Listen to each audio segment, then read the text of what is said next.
Let's return to our top story now. World leaders are calling for calm in the Middle East after Israel vowed to respond to Iran's missile attack.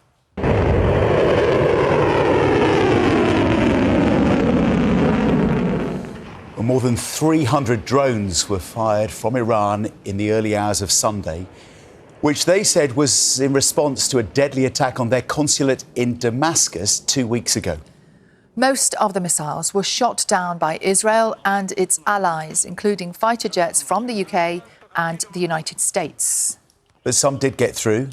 This crater was caused by a missile striking an airbase in southern Israel.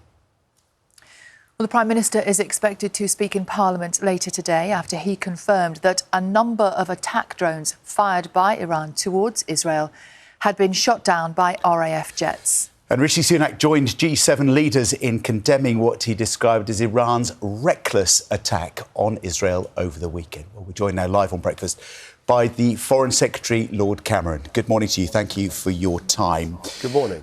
For our viewers waking up this Monday morning who've seen the headlines over the weekend, how worried should they be about the situation in the Middle East right now?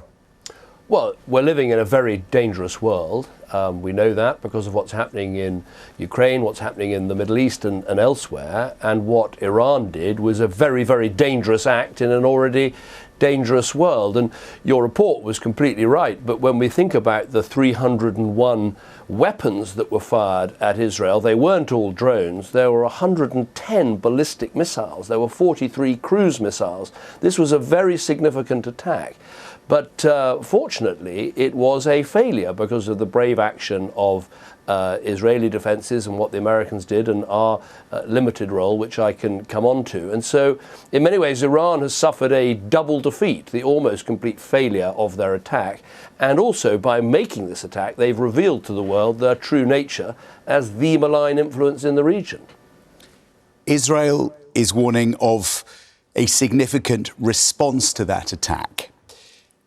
Given the scale of what they have faced, would that be justified from Israel? Well, I think they're perfectly justified to think they should respond because they have been attacked.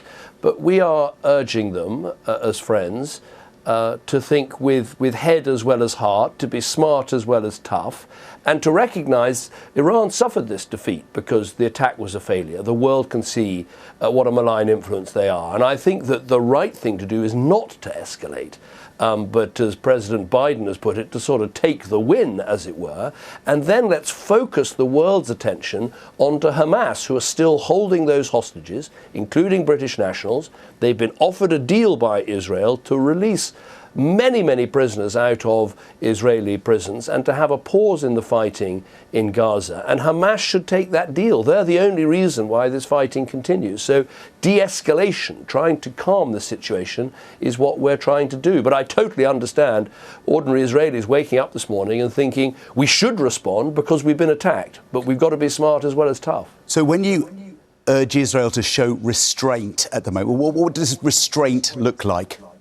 Well, I think it means not having another wave of attacks and focusing instead in putting the pressure on Hamas to release the hostages, have the pause of fighting in Gaza. Then we can flood aid into Gaza, get the hostages home after over 6 months of awful captivity, and try and de-escalate the situation while getting the whole world to recognise what a malign influence Iran is in the region and looking at sanctions and other pressure that can be put on Iran in order to get them to desist from further such attacks against Israel, but also to rein in their proxies, because of course Iran is responsible for Hamas in Gaza, they're responsible for the Houthis in Yemen, they're responsible for Hezbollah in Lebanon. They are the malign influence, but we need to de-escalate the situation rather than see further conflict.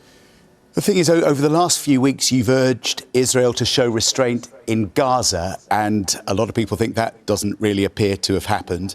You warned Iran not to carry out any attacks, and now we know that has happened. How much influence do you really have in this situation?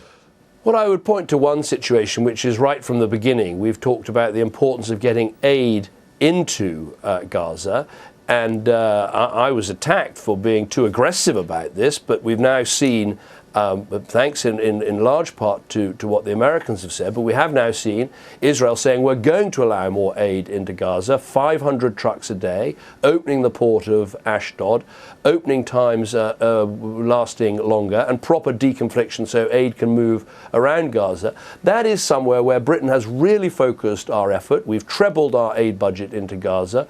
We've helped to save many lives, to feed many people, to provide food, medicine and shelter, and we should keep up with that. And I think Britain has had an influence there.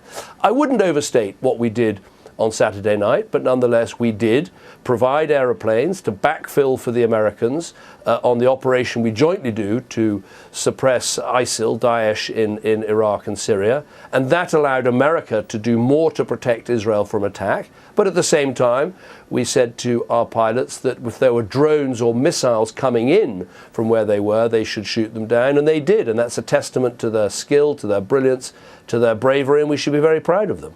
You seem to be sort of downplaying the UK's involvement over the weekend, but if there was another attack on Israel by Iran, would the UK expect to play a similar role again? Well, we hope there won't be one, and the Iranians have said there won't be one, but we were asked by the Americans to assist. We thought that was sensible because we were helping them to do more, but also providing part of the shield ourselves, and our pilots shot down a number of drones as they came in from those areas, and that was the right thing to do. We were trying to stop escalation. An attack by Iran onto Israel, a state-on-state attack, would have been a huge escalation. And it is worth reflecting on the scale. I think it was bigger than many people expected in terms of the 301 weapons that were flown by Iran and its proxies into Israel. It could have resulted in thousands of casualties, including civilian casualties, if it hadn't been the almost total failure it was, because the Israelis and the Americans, and to a small extent us, were successful in shooting these things down. The United States, President Biden, have said to Israel, look, if you take any retaliatory action now against Iran, we will not be part of that. Is the UK saying the same? What we're saying is we don't think they should take escalatory action. We totally respect, as an independent sovereign state that's been attacked, they have every right to consider how they respond, but we're urging them to think with head as well as heart, and to think what's best for their security in the region in terms of not escalating this conflict. And so we don't think that they should go ahead with such action. But I fully understand the difficulty of making that argument. And whenever you're talking to another country about things they should or shouldn't do, you must respect their independence, their sovereignty, and the sense they have about how they best protect their people. But I think what Saturday night proved is they can protect their people, and the United States is there, as Biden said, giving them that ironclad support, and we can play a role in helping the United States. But you're not ruling out the possibility that the UK might join retaliatory action on Iran should Israel choose to do it, even if you don't want it to happen? That's not what I said. I said we don't think escalatory action should take part.